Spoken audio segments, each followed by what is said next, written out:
Well, hello everyone. Happy Tuesday to you and welcome to week 5. You are now past midway, and the rest of the course is about working on your backwards design. And so this week's a pretty easy and mellow week for you as you continue to work towards your week 6 and your final week 8 assignment. As we're going through this class, and as we're going through the MyAd program, I want you to remember that when you go back to school, of course, you go for a variety of reasons, financial, uh, uh, being one of the big ones. But remember that it's not about the grade. And we say this to the kids all the time. There's kids that'll come in and they'll be like, I have to have an A, I have to have an A, and I have to have an A. Of course, you want to get a grade like that. You want to get your points. You want to do that.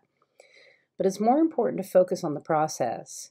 And I don't want you so stressed out about something like a 5-point assignment that you're not really considering the process and how this is going to help you in the classroom, and how this is going to help your department, and how this is going to help your school site. And what I want you to remember about curriculum assessment, sorry, my hair is wild today. What I want you to remember about curriculum assessment and curriculum design and all of these things, many of us are doing this at our schools with our teaching partners or with our departments. And so a lot of these things that you're learning about in this class should be somewhat familiar to you. And many of our new textbooks are already set up with the backward design plan in mind. But really, you've been doing this in your head for years.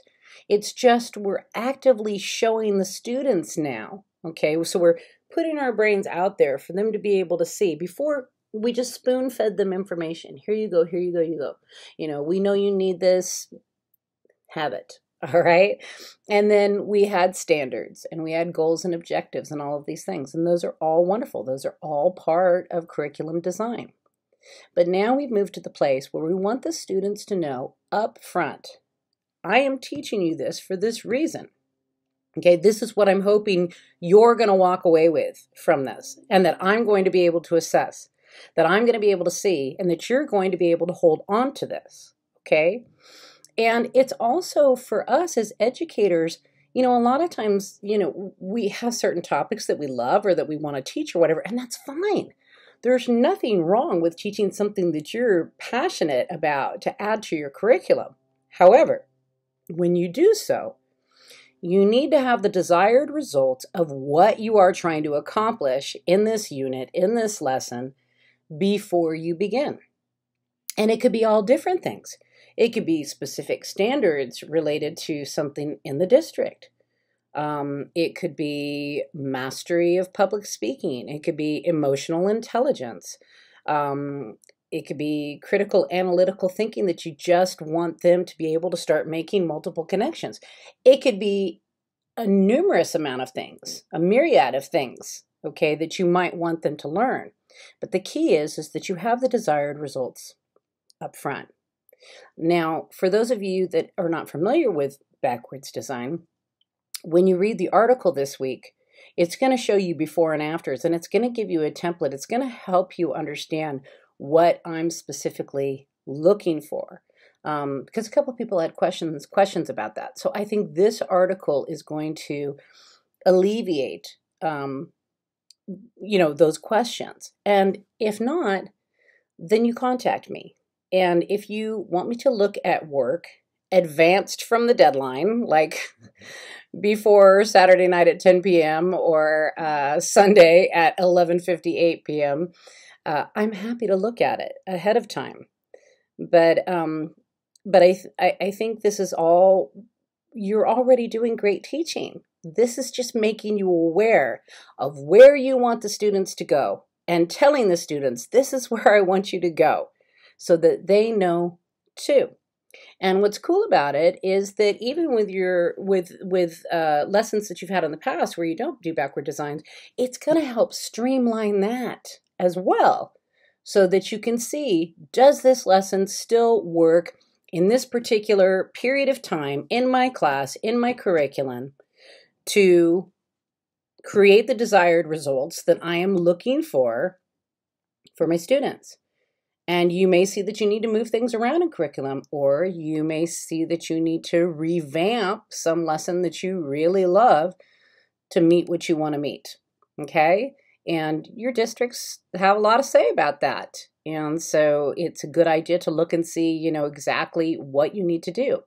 But I will tell you, most districts, most departments, most in-services, and most textbooks are supporting the backwards design model.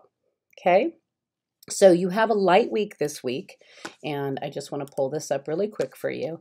So you're going to have your Ornstein-Hunkins Chapter 7 and the article, The Logic of Backwards Design. And that's the one that I really want you to pay attention to, and look at those templates. Look at those examples they give you of before and after with backward design. And you have your discussion board. And you also have your library orientation. The directions are under the submit assignment number 5. It's pretty simple. And then looking ahead, you're just continuing to work on your week 6 assignment backward design unit plan by reading the instructions, which I've listed in the look ahead, and looking at the rubric. Okay.